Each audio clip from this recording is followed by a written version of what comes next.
श्री शिवाय नमस्तुभ्यं भक्तों, स्वागत है आप सबका आपके अपने यूट्यूब चैनल नमामि शिवजी में। भगवान भोलेनाथ की कृपा हम सब पर सदैव बनी रहे।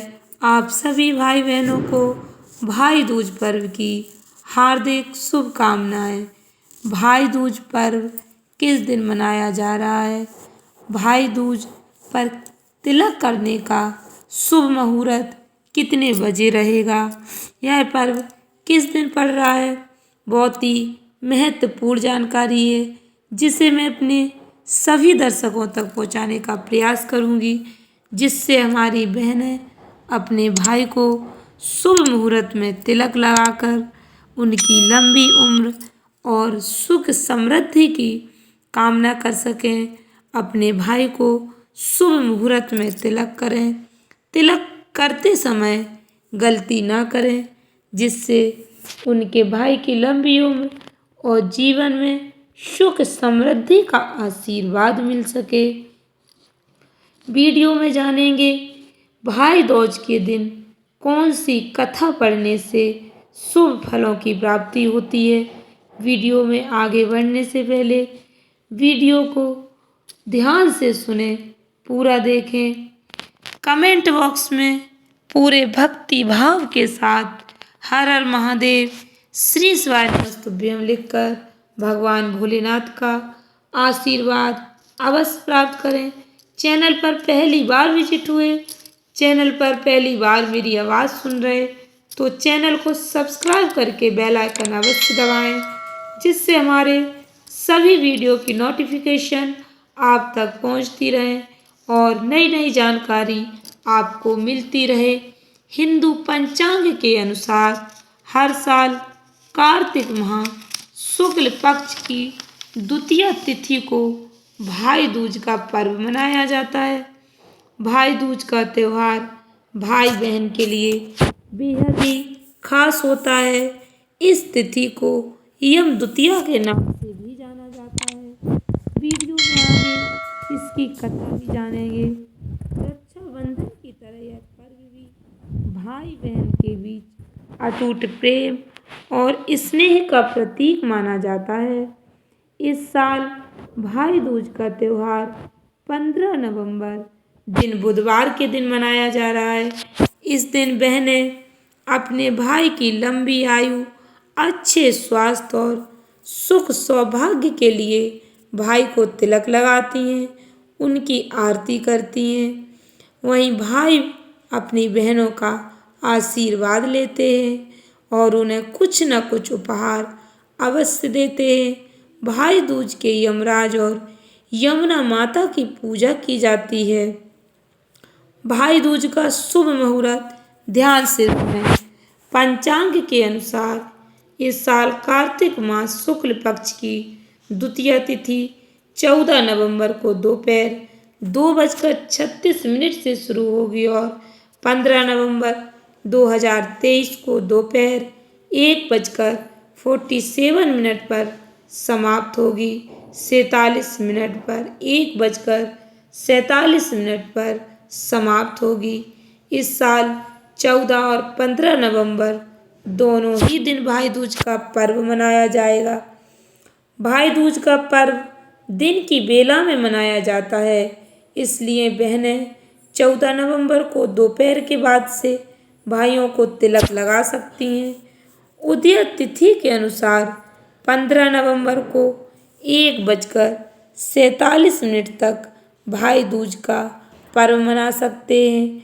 हमारे यहाँ उदय तिथि को सर्वाधिक मान्य माना जाता है, इसलिए ज़्यादातर सभी लोग 15 नवंबर को ही भाई दूज का पर्व मनाएंगे। भाई को तिलक लगाने का शुभ समय पंचांग के अनुसार 14 नवंबर को दोपहर 1:10 से लेकर 3:20 तक भाई को तिलक लगाने का शुभ मुहूर्त रहेगा। वहीं 15 नवंबर को सुबह 10:45 से लेकर दोपहर 12:05 तक भाई को टीका लगाने का शुभ समय है। भाई दूज का तिलक लगाने का शुभ समय आप ध्यान से सुने और वीडियो को पूरा अवश्य देखें। एक एक बात आपके लिए बहुत ही महत्वपूर्ण होने वाली है। भाई दूज पर तिलक लगाने की विधि क्या रहेगी? भैया दूज की पूजा शुरू करने से पहले गणेश जी की पूजा करें। बहनें भाइयों को अक्षत और रोली का तिलक लगाएं। भाई को मिठाई या कुछ मीठा खाने के लिए दें, उनकी आरती उतारें। इसके बाद भाई अपनी बहन का आशीर्वाद अवश्य लें। इस दिन भाइयों को अपनी बहनों को कुछ न कुछ उपहार अवश्य देना चाहिए। भाई दूज का हमारे धर्म शास्त्रों में बहुत अधिक महत्व बताया गया है। भाई दूज पर बहनों द्वारा भाई को तिलक लगाने से यमुना और यमराज का आशीर्वाद मिलता है, जिससे भाई बहन को लंबी उम्र और सुखी जीवन का वरदान मिलता है। भाई दूज पर कुछ विशेष बातों का ध्यान अवश्य रखें। भाई दूज के दिन तामसिक भोजन का सेवन नहीं करना चाहिए। इस दिन मांस या मदिरा के सेवन से बचें। धार्मिक मान्यता के अनुसार भाई दूज के दिन भाई को तिलक करने से पहले बहनों को अन्न ग्रहण नहीं करना चाहिए। भाई दूज के पवित्र त्योहार पर भाई को अपनी बहनों से झूठ नहीं बोलना चाहिए। ऐसी मान्यता है, ऐसा करने से यमदेव रुष्ट हो जाते हैं। भैया दूज के दिन भाई को उत्तर पूर्व दिशा में बैठाकर बहनों को तिलक करना चाहिए। भाई दूज की कथा अवश्य सुननी या पढ़नी चाहिए। यह बहुत ही महत्वपूर्ण है। सूर्य भगवान की पत्नी का नाम संध्या देवी था। इनकी 2 संतानें पुत्र यमराज तथा पुत्री यमुना थी। संध्या देवी सूर्य की उद्दीप्त किरणों को न सह पाने के कारण उत्तरी ध्रुव प्रदेश में छाया बनकर रहने लगी। उसी छाया से ताप्ती नदी और शनिदेव का जन्म हुआ। इसी छाया से अश्विनी कुमारों का भी जन्म हुआ, जो देवताओं के वैद्य माने जाते। इधर छाया का व्यवहार यम और यमुना से खराब होने लगा। तब यम ने एक नई नगरी यमपुरी बसाई। यमपुरी में पापियों को दंड देने का कार्य भाई यम को करते देखकर यमुना जी गौलोक चली गई। तब यमराज ने दूतों को भेजकर यमुना को खोजने का बहुत प्रयास किया, किंतु वह दूतों को कहीं ना मिली। फिर यमराज स्वयं ही गौलोक गए, जहाँ यमुना जी से भेंट हुई। भाई को देखते ही यमुना ने हर्ष विभोर होकर अपने भाई का स्वागत सत्कार किया।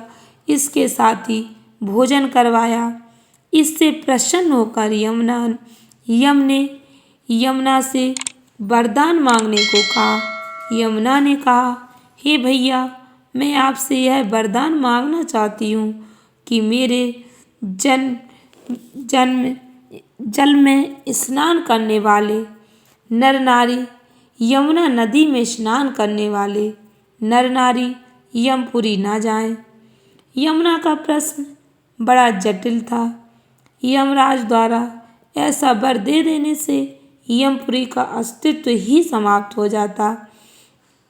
अतः भाई को दुविधा में देख यमुना बोली, भैया आप चिंता ना करें, मुझे यह वरदान दें, जो लोग आज के दिन बहन के यहाँ भोजन करके इस मथुरा नगरी स्थित विश्राम घाट पर स्नान करें, वह लोग तुम्हारे लोक ना जाएं। इस व्रत को यमराज ने इस वरदान को स्वीकार कर लिया और कहा, इस तिथि को जो सज्जन यहाँ स्नान करेंगे, उन्हें यमराज बांधकर यमपुरी नहीं ले जाएंगे। जो सज्जन इस दिन अपनी बहन के यहाँ भोजन नहीं करेंगे, उन्हें यमराज बांधकर यमपुरी ले जाएंगे और यमुना जी के जल में स्नान करने वालों को स्वर्ग की प्राप्ति होगी। तभी से भाई बहन के रिश्ते का यह पावन पर्व मनाया जाने लगा, जिसे यम द्वितीया भी कहा जाता है।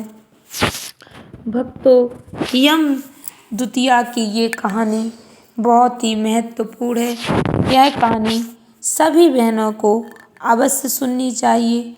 आशा करती हूँ वीडियो अच्छी लगी होगी, जानकारी उपयोगी लगी हो तो वीडियो को लाइक शेयर करके चैनल को सब्सक्राइब अवश्य कर लें। धन्यवाद भक्तों।